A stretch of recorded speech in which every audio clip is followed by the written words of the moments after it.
चलिए शुरू करते हैं अपना cloze test. Cloze test number 3 है और इसके पहले के जो क्लोज टेस्ट थे वो आपको डिस्क्रिप्शन बॉक्स में मिल जाएंगे।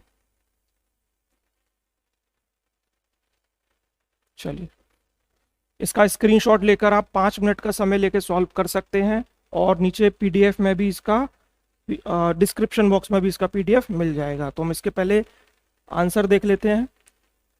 पहले वाले का है फॉर्म्ड, चेक करते जाइए। सेकंड वाले का है फंक्शन, थर्ड वाले का है ब्रोकआउट, फोर्थ वाले का है लॉस, फिफ्थ वाले का है रिजल्ट, सिक्स वाले का है किल्ड, सेवेंथ वाले का है डिसेबल्ड, एट्थ वाले का है डिस्ट्रॉय, नाइन्थ वाले का है सर्वाइवल और 10th वाले का है सेफ्टी। चलिए जिसके 10 में से 8 ठीक है उनको मुबारक हो, अच्छा स्कोर है, क्योंकि 1-2 तो गलत हो ही सकते हैं चाहे हम कितनी भी कोशिश क्यों ना कर लें। और इसके 6 हैं वो भी ठीक है, एवरेज स्कोर है, लेकिन 6 से कम है तो भाई चिंता का विषय है, थोड़ी सी प्रैक्टिस करें। चले इसको हम बारी बारी से सॉल्व कर लेते हैं। आपके कितने सही हैं? 7।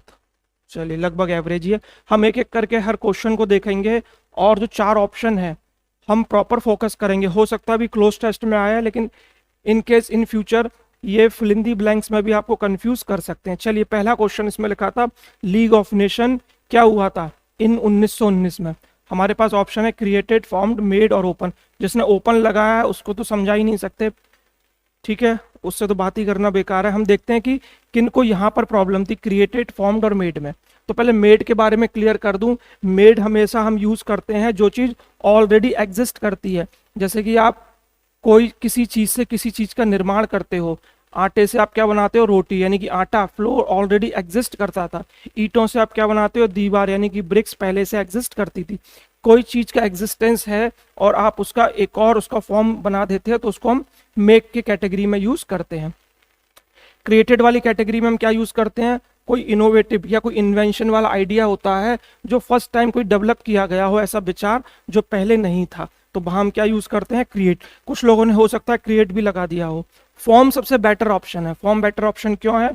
फॉर्म 2 तरीके से यूज करते हैं। कोई भी नई संस्था वगैरह जब हम खोलते हैं तो वहां हम फॉर्म यूज करते हैं, प्लस इसके अलावा किसी भी शेप में कोई चीज को ढालते हैं तो वहां हम फॉर्म यूज करते हैं जब हम एज ए मैस यूज में करते हैं। मैस के टर्म में फॉर्म शेप को ढालने के लिए, और कोई भी ऑर्गेनाइजेशन या फिर कोई भी एजेंसी जब हम खोलते हैं तो उसको भी हम क्या यूज करते हैं? फॉर्म। जब वो फर्स्ट टाइम जब खुल रही होती है, तो 1919 में league of the nation first time खुली थी मतलब बनी थी। अब बोलने में देखिए ओपन आ रहा है, लेकिन ओपन बिल्कुल इसका नहीं यूज होने वाला ऑप्शन है। चलिए दूसरा वाला है and the UNO begin. UNO ने काम कर दिया। देखिए बिगिन का अर्थ क्या हुआ है? शुरू कर दिया, मतलब यूएनओ शुरू हो गई। शुरू होने के बाद क्या करेगी भाई? फंक्शन करेगी ना, काम करेगी। स्टार्ट तो होगा नहीं। स्टार्ट और बिगिन दोनों ही अपने आप में स्नो है। कमेंस का अर्थ भी होता है शुरू होना, तो ये भी नहीं हो सकता, ठीक है। तो दोनों ही अपने आप में स्नो है। ऑप्शन आता है हमारे पास में ऑपरेट और फंक्शन। तो सबसे बेस्ट ऑप्शन है इसमें फंक्शन। कोई भी एजेंसी है जो काम करती है वो फंक्शन होना स्टार्ट करती है। ऑपरेट ज्यादातर हम इलेक्ट्रिकल डिवाइस हैं या फिर कुछ मैन्युफैक्चरिंग डिवाइस है, मशीनरी टाइप के लिए हम यूज कर सकते हैं चीजों को ऑपरेट करना। जबकि कोई एजेंसी जब कोई फंक्शन काम कर रही है तो हम यूज करेंगे function. Function is the better option. अगला देखते हैं सेकेंड वर्ल्ड वार। दूसरा वर्ल्ड वार 1939 में 1939 में क्या हो गया? Broke out. इसका मतलब ही होता है, ब्रेकआउट का मतलब होता है used about fighting wars, fires etcetera to start suddenly. अचानक से कोई लड़ाई हो जाना, वार हो जाना या फिर आग लग जाना, तो उसको हमेशा ब्रेकआउट बोलते हैं। ब्रेकआउट की सेकंड फॉर्म क्या है? इसमें ब्रोकआउट है। चलिए ब्रेक इनटू। ब्रेक इनटू का अर्थ होता है जबरदस्ती घर में घुसना। जैसे चोर, बर्गलर वगैरह, थीफ्ट वगैरह घुसते हैं तो वहां हम यूज करते हैं ब्रेक इनटू। बलपूर्वक प्रवेश करना,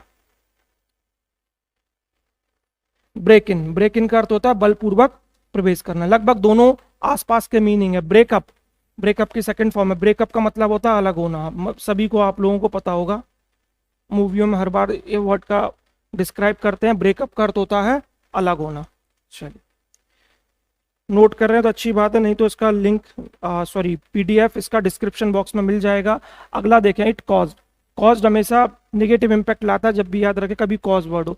इट कॉज्ड ग्रेट डैश, ये क्या लेके आया, इंसानों की जिंदगी और उसकी प्रॉपर्टी को क्या हुआ, लॉस होगा। देखिए बाकी ऑप्शन क्यों नहीं हो सकते, कैलेमिटी होता है आपदा, ठीक है, तो इंसानों की जिंदगी में आपदा नहीं है, आपदा नहीं बोलते इंसानों की जिंदगी, उसको हम लॉस बोलते हैं। कई बार बोला होगा सॉरी फॉर योर लॉस, जब कोई किसी को सहानुभूति दिखाता है, मूवियों में दिखाते हैं भैया सॉरी फॉर योर लॉस, यानी कि जो व्यक्ति मर गया है उसके बारे में हम लॉस वर्ड यूज करते हैं, ठीक है। वेस्टेज होगा नहीं, डिस्टर्बेंस का मतलब होता है उथल पुथल या फिर तबाही आ जाना, तो सबसे बेस्ट ऑप्शन क्या होगा इसमें, लॉस। चलिए अगला वाला देखें, एज ए डैश, भाई परिणाम किससे आएगा, एटम बॉम्ब जो फोड़ा गया था, एटम बॉम्ब जो फोड़ा गया था as a result of use of atom bomb, atom bomb जो फोड़ा गया था उसका रिजल्ट आना बाकी है, उसके रिजल्ट से क्या हुआ, मैनी पीपल पर, लोग क्या होंगे, डिस्ट्रॉयड होंगे, किल्ड होंगे, म्यूटिलेटेड होंगे या फिर डिसेबल्ड होंगे, लोग मरेंगे सबसे ज्यादा, क्या होंगे, killed, many peoples were killed. अब इसमें दोनों चीजें जिक्र की हैं, कई लोग मर गए एंड मैनी अदर्स बिकेम क्या हो गए, डिसेबल्ड हो गए। तो भाई ऊपर अगर किल्ड हो गए हैं तो बचे कुछ क्या होंगे, डिसेबल्ड। अब काफी सारे लोगों ने इसमें हैंडीकैप भी लगा दिया है, तो हैंडीकैप हम कब यूज करते हैं, जिसको हाथ पैरों से यानी कि फिजिकली कोई प्रॉब्लम है वहां हम हैंडीकैप यूज करते हैं, जबकि डिसेबल्ड में हर टाइप की बीमारी हो जाती है, आंख नाक कान गला, ठीक है, कुछ मेंटली आपको प्रॉब्लम है तो वो भी किस में आ जाएगी, डिसेबल्ड में आ जाएगी। तो डिसेबल्ड सबसे बेस्ट ऑप्शन है। रिजल्ट आया बॉम्ब का, लोग मरे और काफी सारे लोग उसमें डिसेबल्ड हो गए। हैंडीकैप होगा नहीं, डिस्ट्रॉय होगा नहीं। म्यूटिलेटेड का मतलब होता है कटे फटे, कटे फटे, और कई बार म्यूटेड सॉरी अलग वर्ड है, म्यूटिलेटेड का वर्ड होता है कटे फटे, वो म्यूटेट है मूवी वाला, वो अलग वर्ड है। चलिए अगला देखें, द वर्ल्ड लीडर, जो दुनिया के नेता थे उनको क्या था, डर था कि ऐसा दूसरा फिर से क्या होगा, वर्ल्ड वार होगा, और इस बार क्या होगा, इस बार डिस्ट्रॉय, पूरी दुनिया क्या होगी, तबाह हो जाएगी। यहाँ पर चार ऑप्शन है। पेरिश, पेरिश हम यूज करते हैं, कीड़े मकोड़े जीव जंतु ये सब नष्ट हो जाते हैं ना, तो मोस्टली हम वहां पर पेरिश यूज करते हैं। डिकम्पोजिशन वाले वर्ड में हम पेरिश यूज कर सकते हैं, हर जगह पेरिश वर्ड यूज नहीं होगा। डिमोलिश यूज करते हैं ज्यादातर केसेस में, जो बिल्डिंग वगैरह होती है वो ढह जाती है, कोई इमारत ढह गई तो वहां हम यूज क्या करते हैं, डिमोलिश यूज करते हैं। जियो पैराडाइज का अर्थ होता है जोखिम, जोखिम में डालना, एंडेंजर में डालना, जबकि यहाँ पर क्या था, डिस्ट्रॉय, पूरी दुनिया को तबाह करने की बात थी। वर्ल्ड के लीडर इसी बात पर थे कि पूरी दुनिया क्या ना हो जाए, डिस्ट्रॉय ना हो जाए, तो destroy is the best option, ठीक है। उसके बाद है, it was a question of the dash, ये क्वेश्चन था, सवाल था किसका, इंसान के सर्वाइवल का। भाई डिस्ट्रॉय हो जाएगी तो इंसान बचेगा नहीं बचेगा, तो उसके सर्वाइवल की बात थी, ठीक है। एग्जिस्टेंस तो ऑलरेडी है हमारा, एग्जिस्टेंस तो कभी जल्दी खत्म होगा नहीं, सर्वाइवल की बात जरूर कर रहे हैं। सर्वाइवल में क्या होता है, आप ऑलरेडी जिंदा हो लेकिन जिंदगी को जीने के लिए हमेशा क्या वर्ड यूज करते हैं, सर्वाइवल। एग्जिस्टेंस का मतलब होता है अस्तित्व, दोनों सिमिलर हैं लेकिन survival is the best option. अगला देखें, टू एंश्योर पीस, पीस का मतलब होता है शांति, शांति, और इसके बाद में क्या लोगे, शांति और सुरक्षा। शांति और सुरक्षा के लिए वर्ल्ड के लीडर ने क्या इस्टेब्लिश की, एक वर्ल्ड ऑर्गेनाइजेशन जिसका नाम क्या था, यूएनओ। ट्रैंक्विलिटी का अर्थ भी होता है शांत, दोनों तो सुनो हो गए, शांत शांत तो बोलेंगे नहीं, शांति और शांति के लिए, तो क्या होगा, शांति और सुरक्षा के लिए। सिक्योरिटी भी काफी सारे लोगों ने लगाया होगा, लेकिन इसका बेस्ट ऑप्शन है सेफ्टी, पीस एंड सेफ्टी। चलिए क्लियर है।